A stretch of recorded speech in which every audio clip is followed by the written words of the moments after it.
sebagai kepala keluarga, setidaknya segala hal yang berhubungan dengan finansial, keuangan itu dia harusnya meminta izin sama saya. Walaupun alasannya karena anak sakit. Iya, tapi setahu saya uang itu dia nggak pergunakan hampir keseluruhan untuk anak saya. Bahkan saya ngelihat barang-barang dia itu ada hal yang nggak harus beli, malah dia beli. Oh. Barang ini, barang itu. Enggak. Saya kan buat kebutuhan rumah tangga. Buat biaya sehari-hari. Kamu kan nggak pernah ngasih saya uang. Dari mana barang-barang itu? Muncul sendiri, dikasih orang. Barang ini, barang itu. Maksudnya barang-barang itu contohnya kayak bagaimana? Baju, kosmetik, parfum, itu menurut saya selagi masih bisa ditiadakan karena nggak akan berdampak pada kita kan. Ya, maksudnya yang perlu dulu iya, gitu di samping ya. keperluan yang lebih utama seperti untuk makan, bayar cicilan. Makanya saya kesel sama kamu karena hal itu. Jangan suka memutarbalikkan fakta kamu. Saya nggak memutarbalikkan fakta kalau nggak ada bukti itu. Sekarang gini, kan kita di sini ada Pak Ustadz ya. Nah, gimana nih Pak Ustadz? Ya, selagi kita masih berpegang pada kebenaran ego masing-masing, kita nggak akan. Jadi maka sebaiknya masing-masing pihak bermuhasabah, bukan untuk berebut benar, tapi berebut salah. Ini baru ada titik temu.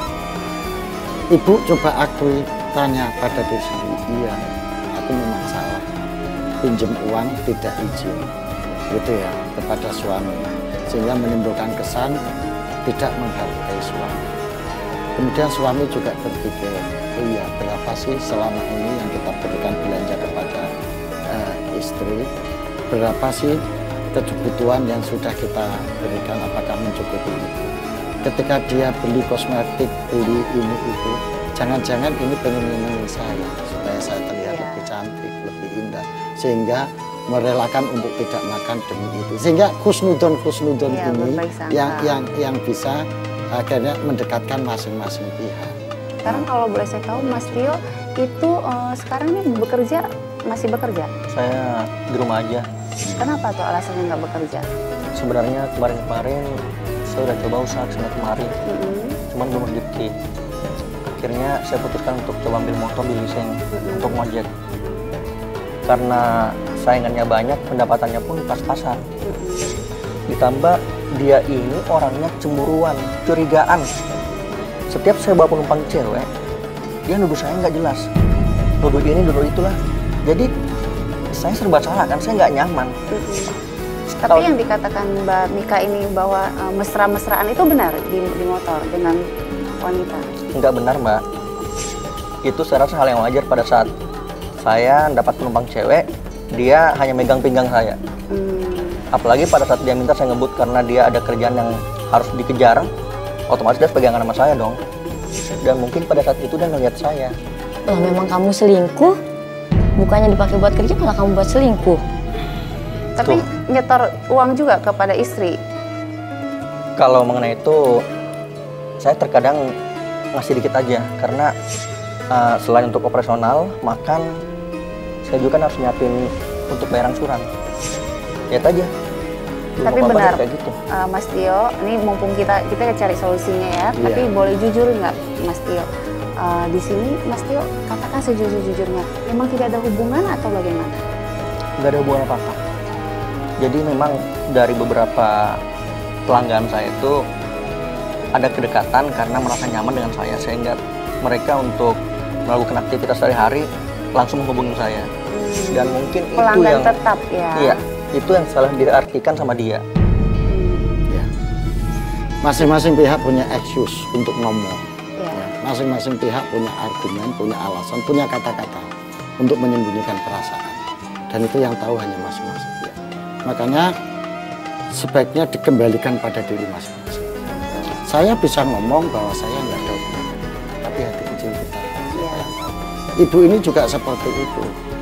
Cobalah pahami kesulitan suami juga, gitu. Sampai bisa kaca gampang nuduh ini itu hanya melihat kenyataan sepihak. Tapi mari kita sama-sama kembalikan hati masing-masing. Tanya. Berbaik sangka. Tanya masing-masing. Artinya begini loh. Kita masing-masing kembali mengakui pada keadaan diri. Tadi yang saya sebut muhasabah.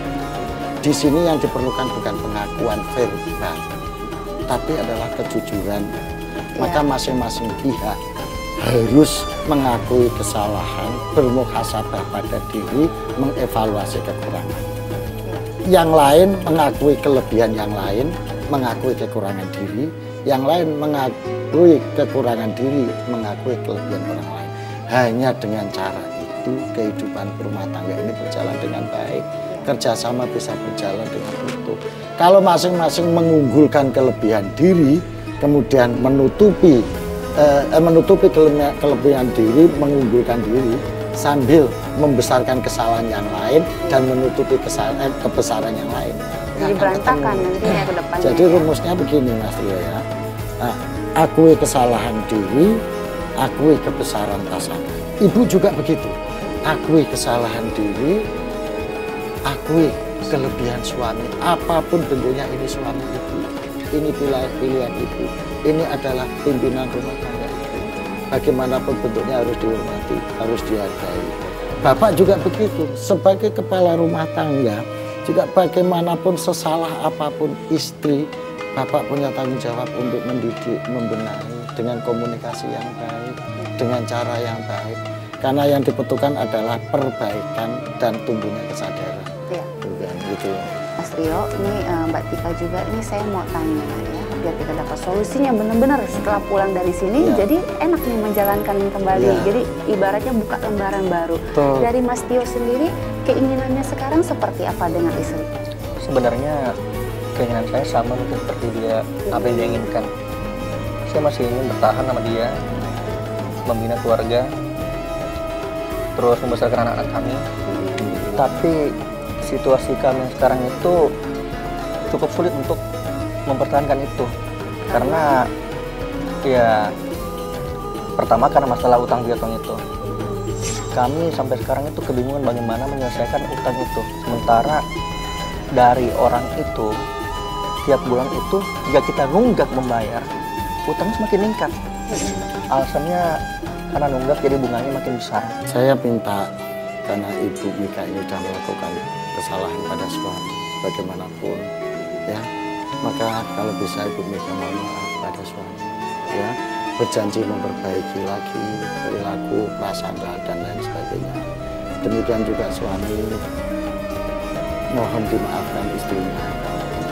Nah, ini kalau sudah sampai memaafkan, nanti soal utang dirunding lagi. Ini saran saya secara lahir. Gimana? Jadi kalau bisa Ibu minta maaf Pak, ya, karena sudah berlaku salah sehingga pinjam meskipun kepepet alasannya lah, tapi kan Bapak punya persepsi lain, sehingga ini melukai perasaan Bapak dianggapnya tidak benar. Ibu minta maaf.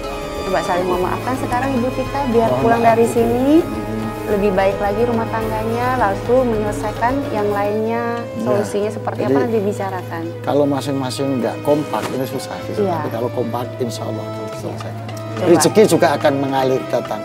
Rezeki itu akan mudah masuk kalau tuan rumahnya gegeran terus. Iya, Tapi coba kalau Ibu tuan Tika rumahnya sekarang minta kompak, maaf. harmonis, insya Allah rezeki akan datang. Ya, coba Bu Tika, ini kesempatan kita hadirkan di sini. Ayo Ibu minta maaf dengan tulus, dengan ikhlas. Silakan. Mas, saya minta maaf atas semua yang saya lakukan. Cium Ya, tangan. cium tangan suami. Saya juga minta maaf ya, karena selama ini selalu menyalahkan kamu. Sementara saya nggak pikir gimana keadaan anak kita. Harusnya sebagai suami, saya bantu kamu untuk jadi jalan keluar, bukan malah menjudge kamu. Salah atas semua tindakan kamu ya. Alhamdulillah.